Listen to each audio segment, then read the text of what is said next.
আসসালামু আলাইকুম। বীর চট্টলা টিভি থেকে আমন্ত্রণ জানাচ্ছি। আমি তানিশা সুলতানা আফিফা।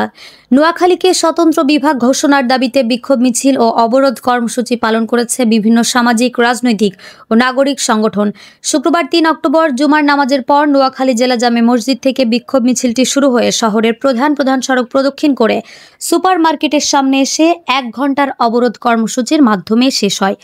নোয়াখালী বিভাগ বাস্তবায়ন সমন্বয় কমিটি, নোয়াখালী বিভাগ বাস্তবায়ন সংগ্রাম পরিষদ এবং সর্বস্তরের জনগণের ব্যানারে আয়োজিত এ কর্মসূচিতে বিভিন্ন রাজনৈতিক দল, সামাজিক ও স্বেচ্ছাসেবী সংগঠনের হাজারো নেতাকর্মী অংশ নেন।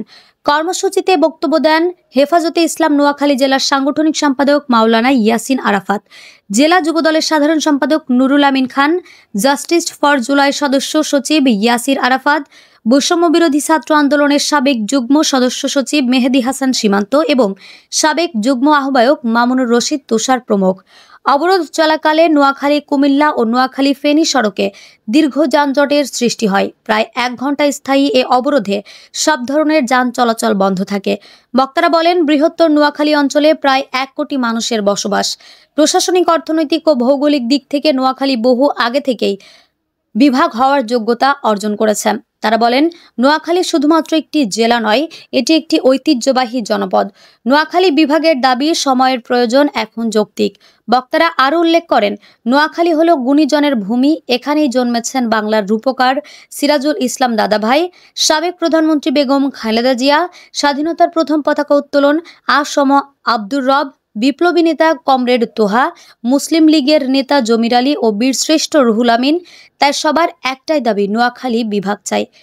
বিসমিল্লাহির রহমানির রহিম। আসলে আমরা দীর্ঘদিন যাবৎ এই অবহেলিত, যেহেতু আপনারা জানেন সরকার সম্ভবত বিভাগীয় শহর ঘোষণা দিতে যাচ্ছে।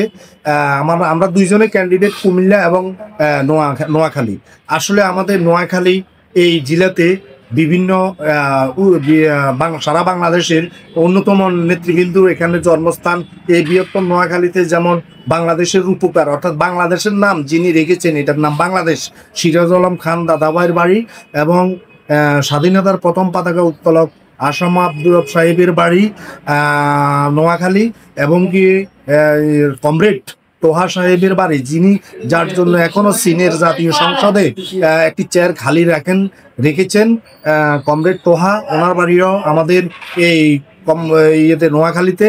এবং কি আমাদের মুসলিম লীগ, আপনাদেরকে জানিয়ে রাখি, মুসলিম লীগের সভাপতি জমির আলী সাহেব, ওনার বাড়িও বৃহত্তম নোয়াখালী। আমাদের সারা বাংলাদেশের 7 জন বিশিষ্ট তার ভিতরে এক বিশিষ্ট রুহুল আমিন, ওনার বাড়িও আমাদের নোয়াখালী এবং বাগপাছড়া গ্রাম আমিষাপাড়া। কিন্তু এই কয়েকজন এবং কয়েকবারের প্রধানমন্ত্রী বেগম খালেদা জিয়ার বাড়ি ফুলগাজীতে, বৃহত্তর নোয়াখালী। আমরা আশা করি সরকার আমাদের এই নোয়াখালীকে বিভাগ হিসাবে ঘোষণা দিবেন। এই বৃহত্তর অন্যতম নেতৃবৃন্দ যার এখানে বাড়ি, যেহেতু আমরা এই দাবিদার যে বিভাগীয় শহর পাওয়ার যোগ্য। সারা বাংলাদেশ, সারা বিশ্বে নোয়াখালীর একটা ঐতিহ্য রয়েছে। আরও বলে রাখি যে নোয়াখালী সারা বাংলাদেশের মধ্যে অর্থশালী ডিস্ট্রিক্ট হলো নোয়াখালী ডিস্ট্রিক্ট।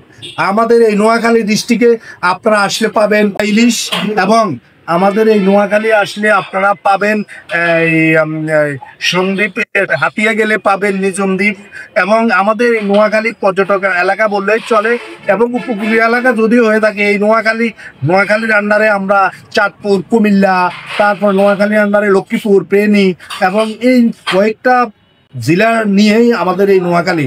আসলে আমাদের নোয়াখালীর মানুষ, আমরা এই দাবি করতে পারি সরকারের কাছে যে আমরা বিভাগটি পাবো। এবং এই নোয়াখালীর মানুষ, নোয়াখালী খুবই অর্থশালী ডিস্ট্রিক্ট। নোয়াখালীর মানুষ দেশের জন্য এবং রাষ্ট্রের জন্য জীবন দিতেও প্রস্তুত।